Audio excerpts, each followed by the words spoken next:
Hello, and here we go on our last chapter of Henry and Ribsy. Chapter 7, Henry's Adventure.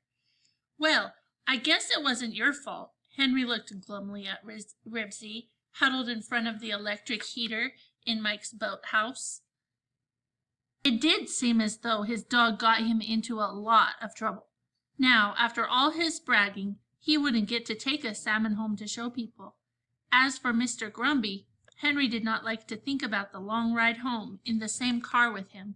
He knew Mr. Grumbie would be thinking about his lost salmon and blaming it on Ribsy. Henry looked out the window at the scales hanging from the eaves and sighed.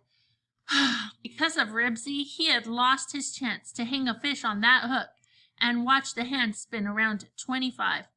"What time is it?" Henry asked the boathouse man. 5 after 2, answered Mike. 5 minutes past 2. It would be at least 3 hours before his father would be through fishing, and Henry had eaten all of his lunch hours ago, with Ribsy's help, of course. He wished he had some money so he could go across to the restaurant and buy a hamburger. Henry amused himself looking at the pictures of fishermen with their catches that covered the walls of the boathouse. He examined a case full of tackle for sale. Then he looked through a telescope that stood by a window. He focused it on his father and Mr. Grumbie, but he couldn't see any salmon in their boat.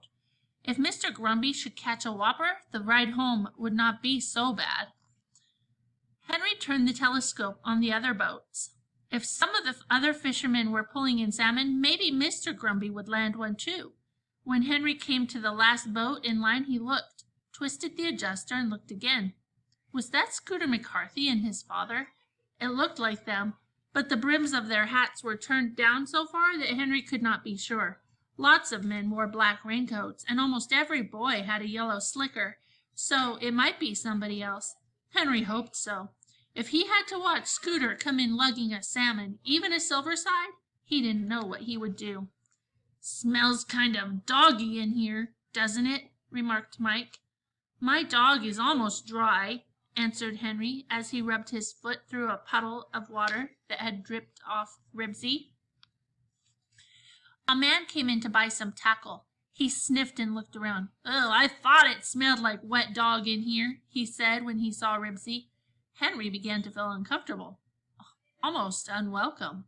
2 women came in and look at their husbands through the telescope. They glanced at Ribsy and frowned. "Ew, I don't think there's anything that smells quite so bad as a wet dog," said one of the women as she adjusted the telescope. "Come on, Ribsy, let's go outdoors." Henry didn't think Ribsy smelled so bad. Just a little extra doggy was all. But if they weren't wanted, well, they'd wait someplace else. Henry sighed and wondered what they would do the rest of the long afternoon. It wouldn't be so bad if only he was not so hungry. Outside, Henry looked over the row of parked cars. Third from the end, he found a green 2-door Ford deluxe model with nylon seat covers, a Yellowstone National Park sticker on the windshield, and a Mount Rainier National Park sticker on the rear window. There could be no doubt about it.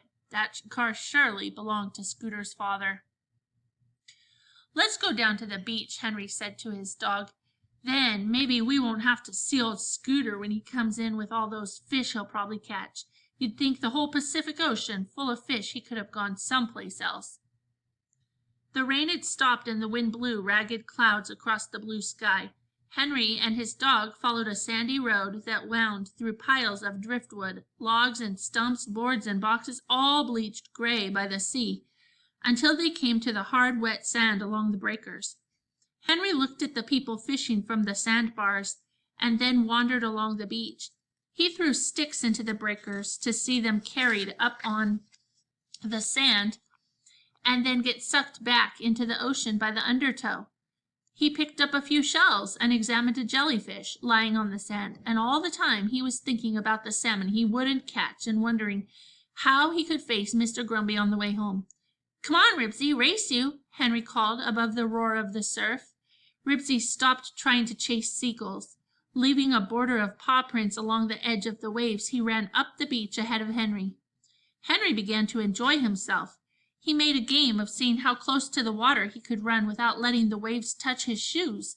Gradually, the sun sank toward the ocean, and Henry knew it would not be long before his father and Mr. Grumbie would be through fishing for the day. He decided it was time to start back to the boathouse. "Here, Ribsy," he called. Ribsy paid no attention. He was barking furiously at something Henry could not see. What's the matter with him? Henry wondered. He's sure excited about something. Must be another jellyfish. Maybe I better go look at it. Ribsy was standing at the edge of a small stream. When Henry got there, he looked into the stream to see what was making the dog bark. Then he stopped in his tracks and stared. It wasn't true. It couldn't be. But there it was. In the shallow water at Henry's feet, an enormous Chinook salmon was trying to fight its way upstream. "Wow!" exclaimed Henry as he watched the salmon struggle to swim in water that barely covered its silver body. The fish was so close he could see the pattern of its scales and the needle-sharp teeth in its mouth. "I bet he took a wrong turn," thought Henry. "I bet he thinks this is the river. Oh, why did I leave my tackle in the boat? Why didn't I bring it with me?" The weary salmon rested, and the current of the stream carried it back toward the ocean. Then it started fighting its way upstream again. "I've got to get him," thought Henry. "I've just got to, that's all. But how? He didn't even have a string and a bent pin. And if he did, they wouldn't be any good for such a big fish." He looked around the beach for something he could use to catch the salmon. Once more the Chinook was carried back toward the ocean. "Come on, keep fighting," thought Henry. "Don't give up. I gotta think of a way to get him before someone comes along and beats me to it." Without bothering to take off his shoes, Henry stepped into the stream and waded out to the salmon. "I wonder what's the best way to do this," he thought, and bent over cautiously. He put his hands in the water and then with one quick movement tried to scoop the fish up onto the sand.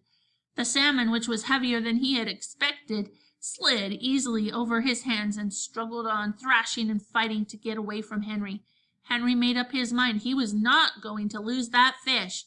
He flung his rain hat and coat and jacket onto the sand. "I'll tackle him, that's what I'll do," he thought grimly. "I've got to look out for those teeth, but maybe I can grab him by the gills." While Ribsy continued to bark wildly, Henry took a deep breath and flung himself onto the salmon. The icy water splashed in his face and soaked through his clothes as he gritted his teeth and hugged the big, slippery fish. With one powerful lunge, it twisted out of Henry's arms and tried to fight its way through the water too shallow to swim in.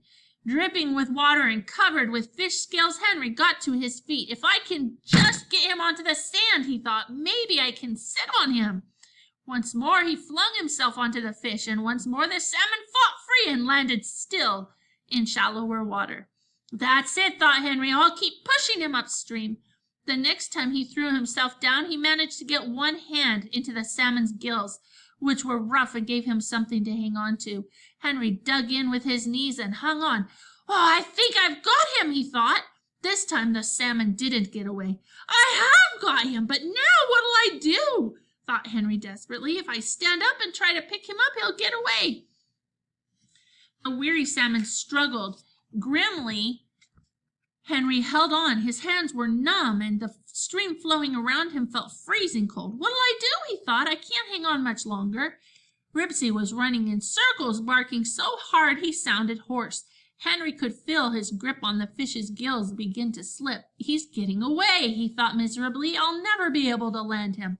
"Hang on!" someone yelled out of the corner of his eye. Henry could see a man standing on the edge of the stream. Then the man disappeared. Why did he go away? Henry wondered. Why didn't he help me? But in a moment the man reappeared with a piece of driftwood in his hand. He waded into the stream and quickly clubbed the salmon. The fish gave one mighty flop and was still. Dripping and shivering, Henry struggled to his feet with his salmon in his arms. It was his! He had caught a Chinook. "Well, you've caught yourself a mighty fine fish," said the man. "Must weigh 25 pounds at least." Henry's teeth were chattering so he could hardly speak. Gee, thanks, he said, as he waded out of the stream. Ribsy approached the salmon cautiously. He sniffed at it, then he backed away and barked. That's all right, answered the man. I heard your dog barking and saw your raincoat on the sand. I thought something was wrong, so I came over to see what happened. The man hung Henry's jacket and raincoat over his shoulders. You better get dried out or you'll catch cold. Here, let me carry your salmon. Henry did not want to let go of his fish, but it was heavy and slippery, and he was shivering so he could scarcely hang on to it. Yes, sir, said the man as he took the fish. 25 pounds at least. Henry managed to grin, even though his lips were stiff with cold. I'm sure glad my dog barked. I couldn't have managed if you hadn't come along to help me. Boy, oh boy, thought Henry as he plodded across the sand in his wet clothes. Wait till the kids at home see my fish. Wait till Scooter McCarthy sees it. As they neared the boathouse, Henry could hear the sound of motors and knew the fishermen were coming in from the river. I think I can carry the fish now, he said, wanting to be sure. Everyone knew the fish was his. The man smiled as if he understood what Henry was thinking and handed him the salmon. With water dripping off his clothes and squishing out of his shoes, Henry lugged his fish toward the scales. Several men who were waiting to weigh their catches turned to look at Henry.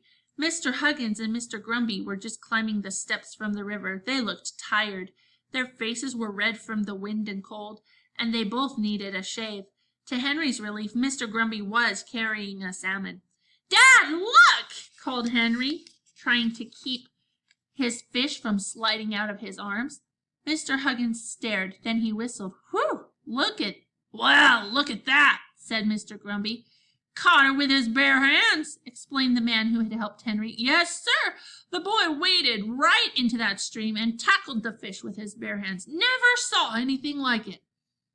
And I didn't get a bite all day, said Mr. Huggins.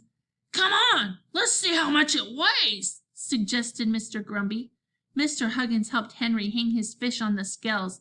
Henry held his breath until the hand spun around and stopped at 29 pounds. 29 pounds. Wow, said Henry in a hushed voice. Ribsy ran around the fish barking. All the fishermen began to talk at once. Wait a minute till I get the camera out of the car, said Mr. Huggins. I want a picture of this. Henry stood proudly beside his catch while the man who had helped him told the story of how he caught the salmon all over again to the men who had just returned from the river. Then Henry saw Mr. McCarthy and Scooter getting out of a boat at the foot of the steps. He noticed that Mr. McCarthy carried 2 silver-side salmon. Scooter carried a lunchbox. Henry tried to look casual as Scooter and his father climbed up the steps. Hi, Scoot, he called as Mr. Huggins returned with the camera. Stand close to the fish, said Mr. Huggins. He did not need to tell Henry to smile. Henry grabbed Ribsy and made him stand at his feet. If Ribsy hadn't barked at the salmon, I wouldn't have seen it, he explained. Ribsy kept his eye on the salmon and growled deep in his throat. Brrr. Did you catch that fish? Demanded Scooter as the camera clicked. Sure, said Henry, with his bare hands, put in the man who helped Henry. Never saw anything like it. Just waded in and tackled it with his bare hands. How do you like that? Muttered Scooter. A chinook. Come on, Henry, said Mr. Huggins as he lifted the salmon off the hook. You'd better get out of those wet clothes and wrap up in the auto robe. Okay, Dad. So long, Scooter. See you around, Henry called as he started toward the car. He felt sorry for Scooter standing there with his lunchbox in his hand. It must be tough to fish all day and not catch anything. Barking at the salmon, Ribsy trotted after Mr. Huggins. Good old Ribsy, said Henry. Then he began to sing at the top of his voice. Wolfie's dog food is the best, contains more meat than all the rest. So buy your dog a can today and watch his chase its blues away. Woof, woof, woof, woof, woofies. The end.